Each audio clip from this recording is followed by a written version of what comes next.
Hello everyone. Today we have with us Mr. Dwarika Prasad, a professor and dean at School of Economics and Finance at Derby University. Welcome to College Dunia, sir. Sir, thank you. I'll start with the interview, and my first question to you would be about your career.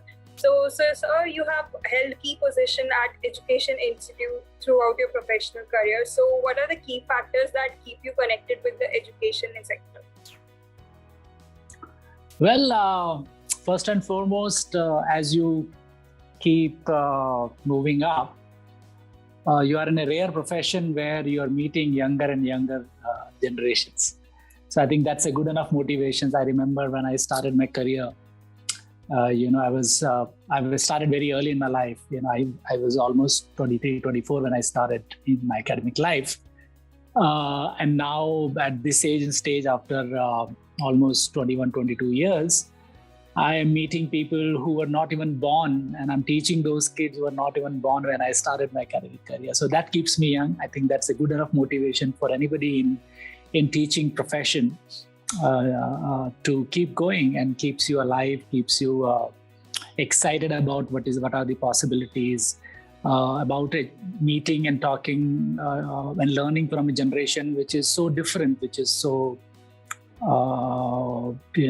savvy, digitally savvy. And so I think that's the good enough motivation for me to keep moving in. Yeah. And plus exciting thought about creating impact in people's lives, creating new knowledge, sharing that knowledge from you seek knowledge from all around. So I think these are 2-3 really key ingredients. Institutions change, positions change, but I think 2-3 ingredients of an academic life is about seeking knowledge, new knowledge, creating new knowledge, disseminating knowledge, and creating impact in people's lives. I think that's good enough motivation. Definitely, sir. So my next question to you would be, being the director of School of Economics and Finance at Derby University, what is your philosophy of leadership? How would you describe your leadership style?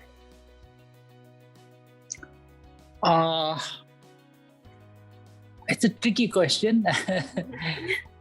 I think I would not define it in a particular theoretical construct. I don't know. That's for organizational behavior professors to deconstruct it. I personally feel that you need to inspire people who are working with you, because money, positions, institutions don't inspire people. People get inspired by people they work with. So as a leader, you need to be very thorough with your own work. At the same time, you have to put in the same benchmarks for yourself, what you expect from your team. And thirdly would be to create a team. Leader is as good as its team. A lone leader can't do anything, especially when you're doing institution building. So the first and foremost task is to actually create a very good team. Especially as a leader, one needs to be very, very sure about self, which means you can and you should always bring people who are better than you in the team, and then give them the responsibility and enough freedom to do whatever they would want, and watch their back. If they commit a mistake, as a leader, it's easier said than done, but then it's always, helpful to watch their back, give them enough motivation, hold their hands. At the same time, keep learning from them, because because you become a leader over a period of time, you have an age and stage and the work you've put in. But there are people who can come up with better ideas. A leader doesn't always have the best ideas. It's actually others who have the best ideas. Leader's job is to enable those best ideas to execution and get it implemented. Any leaders are not the ones who know the best, but they know who know the best, and let them do the job. I think that's my leadership style. Bring good people and let them do their job. So that's how I've always believed in. Very inspiring. So my next question to you would be that how do you strategize about the key programs and plans for the marketing and administration of your college? So, of course, as you know, RV University is a new university, but the RSST trust is very, very old. It's an 8-year-old trust. So we do have the benefit of a legacy which is 8 decades, legacy which has created amazing institutions like RV Teachers Training College or RV College of Engineering, which is one of the most famous colleges in Karnataka. And the new upcoming colleges which are there in the dental space, healthcare space, and the architecture space. But the vision of the trust, and now the Vice-Chancellor, Professor Y.S.R. Murthy, and me, who is the Pro-Vice-Chancellor also, is the fact that we would like to create a true interdisciplinary and multidisciplinary institution. So we are starting the university with our 3 schools, School of Liberal Arts and Sciences, School of Design, and School of Economics and Finance, which I'm also the dean of. The idea is to redefine and revolutionize the undergraduate education space. So far, India had, silos of excellence in the IITs and the IIMs and the few other institutions. The university space was just seen as a degree granting space. I think at RV University, our idea is that our BA, BCom, BSc programs or a BBA program needs to be as professional, as good, as rigorous as a BTech program is. So anybody who is doing it is, our programs is no less than the other professional programs or an MBA program. So the way we are visualizing it and defining the vision of our university to create professional programs across domains. The domains could be liberal arts and sciences, the domains could be film studies, the domain could be psychology, domain could be design, domain could be business studies or management or economics or finance. The domain could be law over a period of time. So what we are defining our new institution is to redefine in the spirit of new education policy. We would like to be the first institution in the country to implement the suggestions and the guidelines of new education policy to create a true multidisciplinary institution where irrespective of the majors and the minors, students can crisscross between 2 schools. It's very, very modular. The linkages with industry needs to be very, very strong. And we need to co-create and co-deliver the curriculum so that students are job ready also after 3 to 4 years. The way we would like to look at our university is utilizing the best what is Bangalore has to offer, which means it is the Silicon Valley of Southeast Asia or more. We would like to look at entrepreneurship as a major area, startup culture in a very, very big way. And we would also like to see our university to create an ecosystem to bring industry, to bring students, to bring academics and researchers together.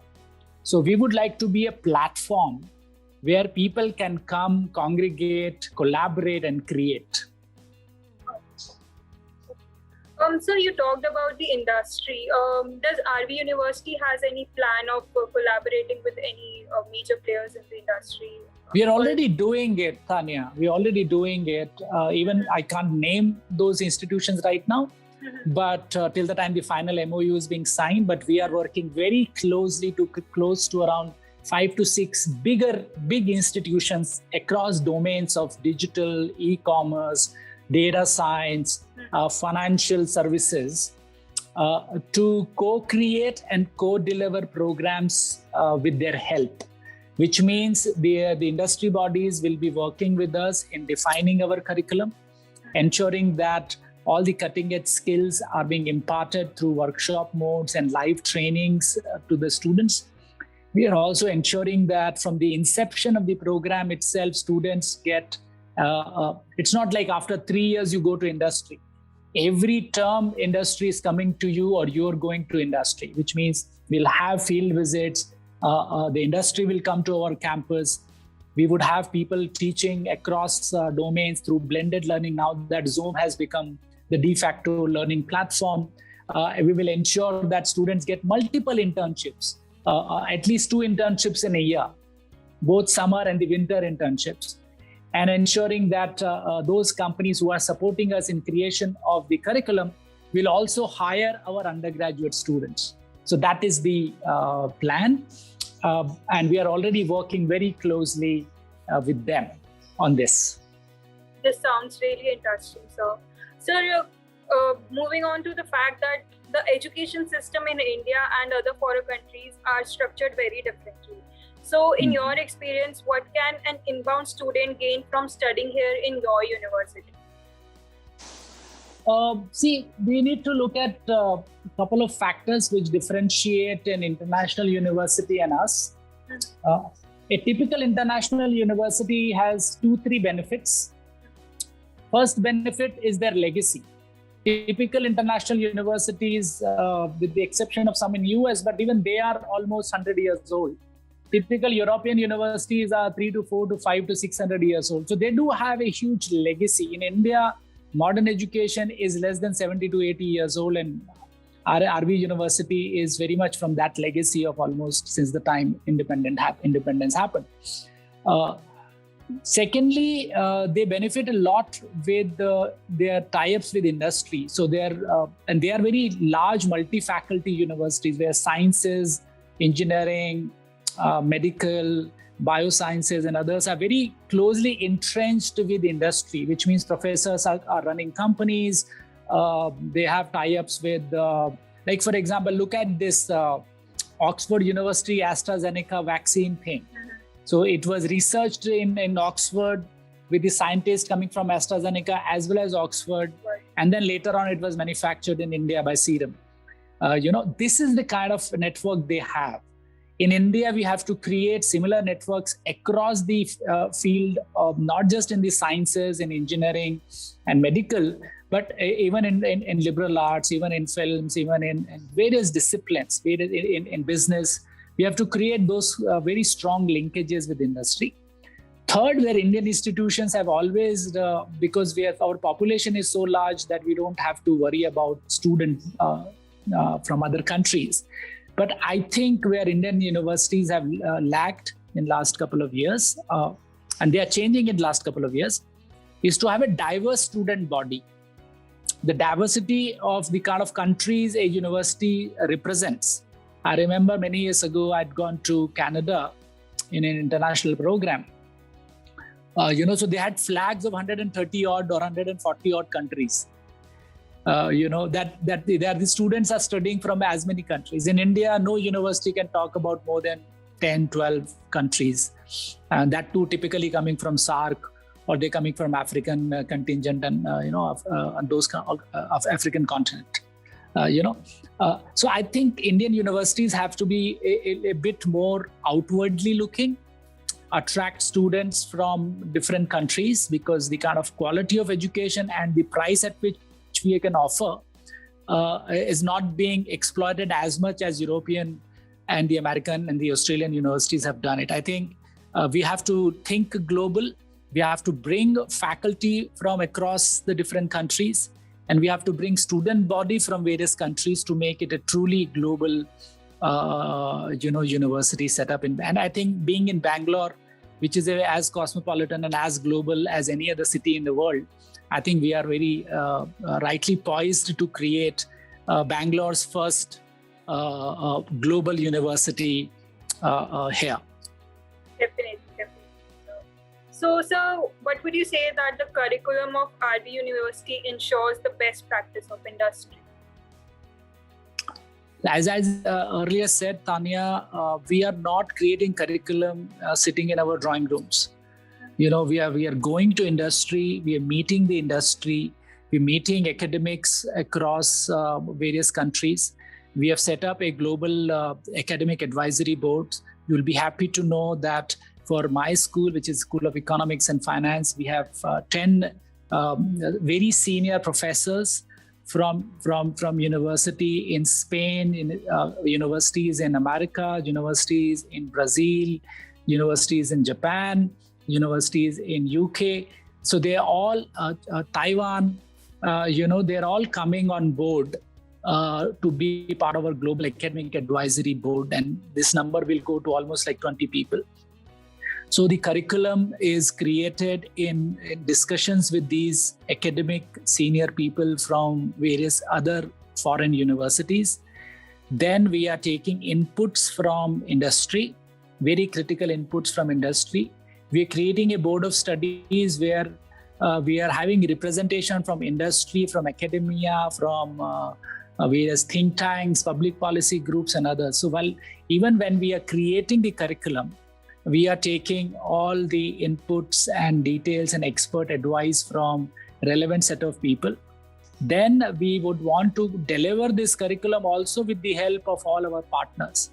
So while our faculty would be carefully chosen, and we are already selecting some of the best people in academia, we are also mindful of the fact that not everything can be taught by us. So we are partnering with these academic institutions abroad that they will also, teach some of the curriculum. We are partnering with industry that some of their senior people will come to our classrooms and discuss the nuances of the businesses or give the cutting edge knowledge and skill. Yet at the same time, we are also looking at blended learning for our students. We are in close talks with Coursera at campus. And we might integrate some of their best courses which are delivered by Princeton University or Harvard University or Yale University as part of our curriculum itself. So we would like to be very, very flexible and nimble in our approach. We do not want to claim that we know the best. We are collaborating and curating the curriculum for our students. And they will get inputs from foreign faculty, they will get inputs from industry, they will get inputs from our own core faculty, they will get inputs from the blended learning through Coursera and other tech platforms. All right, sir. So you talked about the global exposure that the students will be getting when they get admitted to your university. So is RV University planning on for some foreign exchange programs as well? As we speak, we already have signed up 3 MOUs, and there are 4 or 5 MOUs are in pipeline. We have signed MOU with Essex University in UK. We have signed MOU with Siena College, which is a liberal arts college. We're talking to Sofia. We're talking to University of Cincinnati. We're talking to colleges in Japan. We're talking to colleges in Europe. We're talking to colleges in the university, which is one of the largest universities in South America. Called University La Parana in Brazil.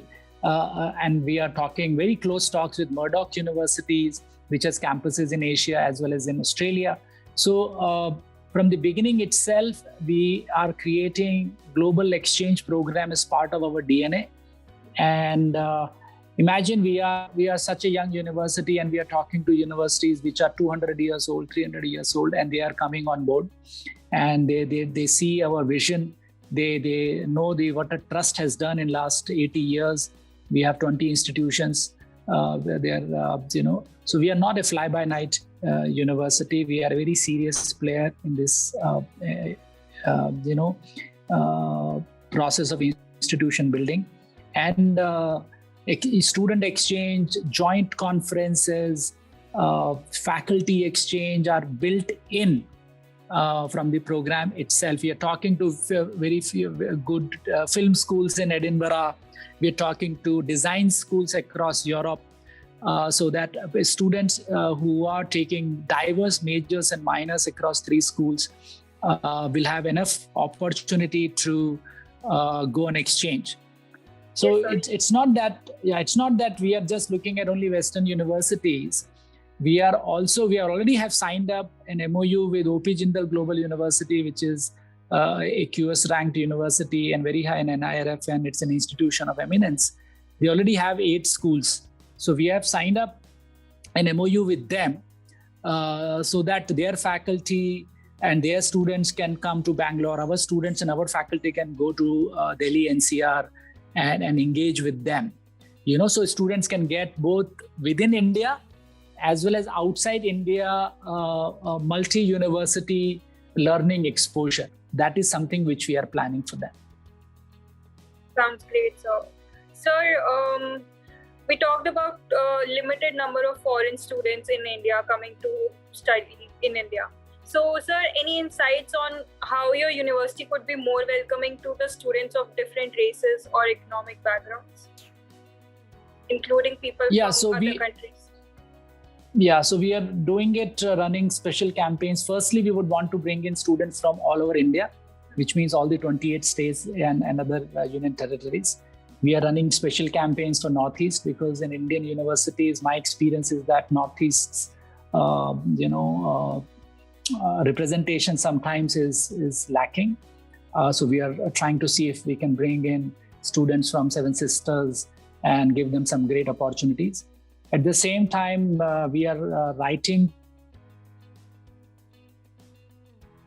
I've already sent letters and our brochures to close to around 100 and odd countries and their consulates in India.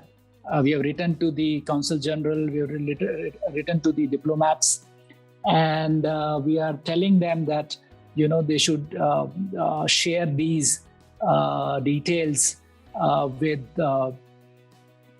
their countries, schools and colleges.